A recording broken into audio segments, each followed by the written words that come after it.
How to stop gambling. We talked about this in last week's episode, and we're going to dive deeper in these next 4 weeks.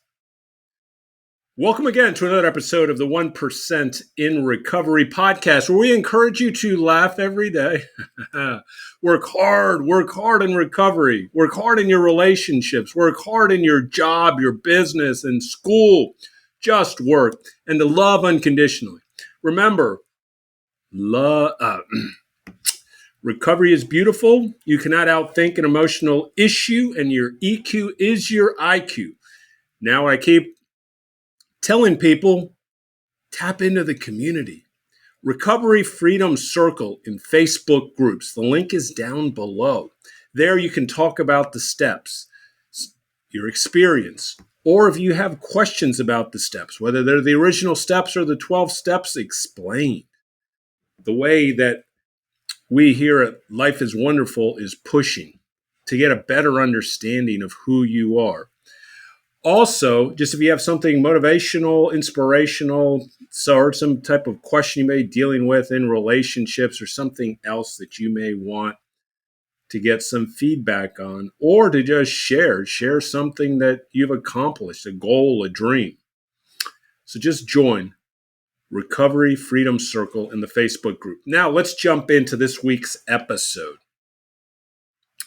We're going to be talking about oxytocin. We're going to be talking about bonding, because what is so critical in recovery is the 4 things that I talked about as how to stop gambling. Now, you stop gambling by dealing in any other addiction, really how to stop addiction. And how to stop addiction is that you address the emotional disease, state your feelings. You also talk about the spiritual disconnect. That is number 2.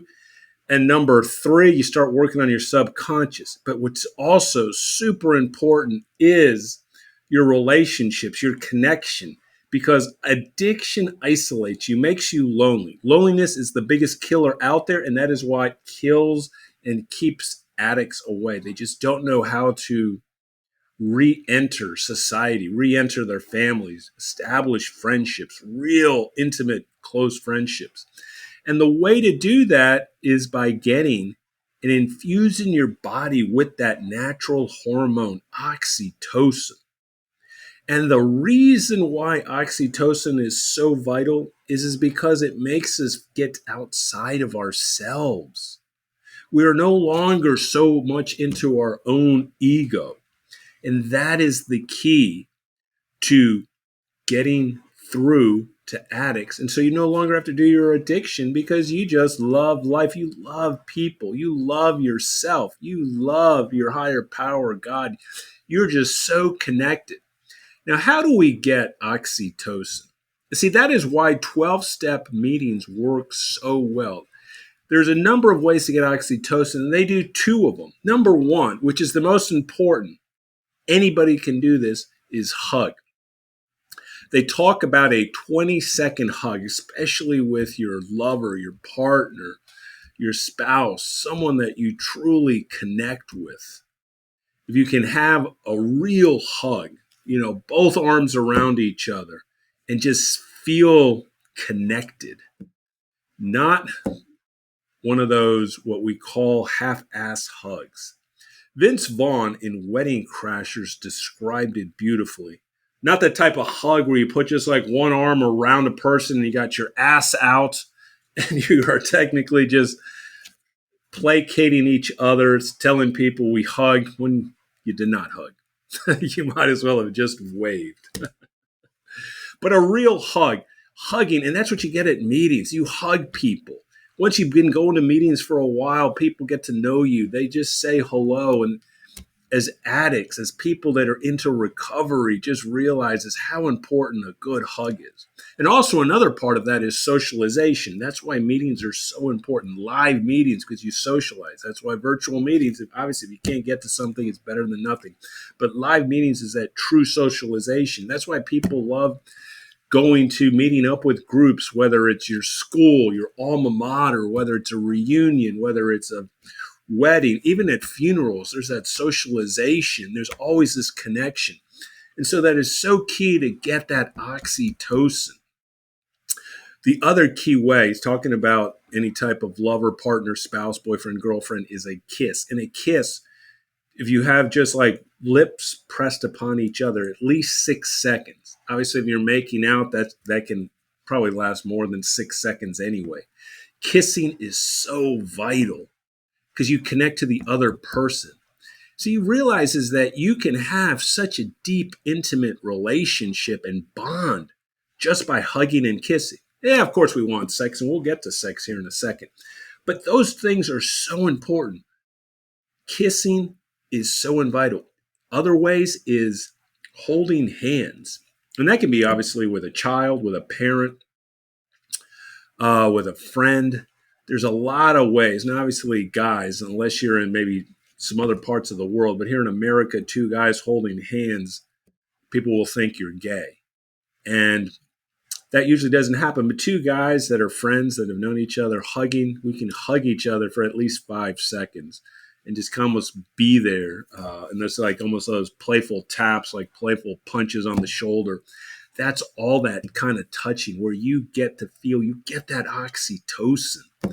And the other, obviously, most way to get oxytocin is to make love with your partner, your lover, having sex. And that's why sex is so important in any type of loving relationship.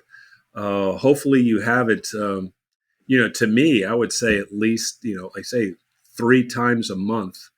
Hopefully it's about at least somewhere between 3 and 7, which would be, I think you would get a lot of health benefits from that. It lowers your anxiety and you're not depressed. There's so many benefits when you climax. And the other part of it is that skin to skin contact. That's oxytocin. We're just laying in bed. And obviously for mothers, childbirth, lactation, that's also a way to connect. And why do we love our dogs so much? Because dogs are such an easy way to get oxytocin, petting your dog, walking your dog, being with your dog. And cats too, if you know how to have cats. See, I have cats and dogs, Moose, Panther, and Creed. Creed's the dog, Moose is the male cat, Panther is the female cat. And my female cats lay up on me, get on top of me, and petting them and just being so close. That is another way to get oxytocin.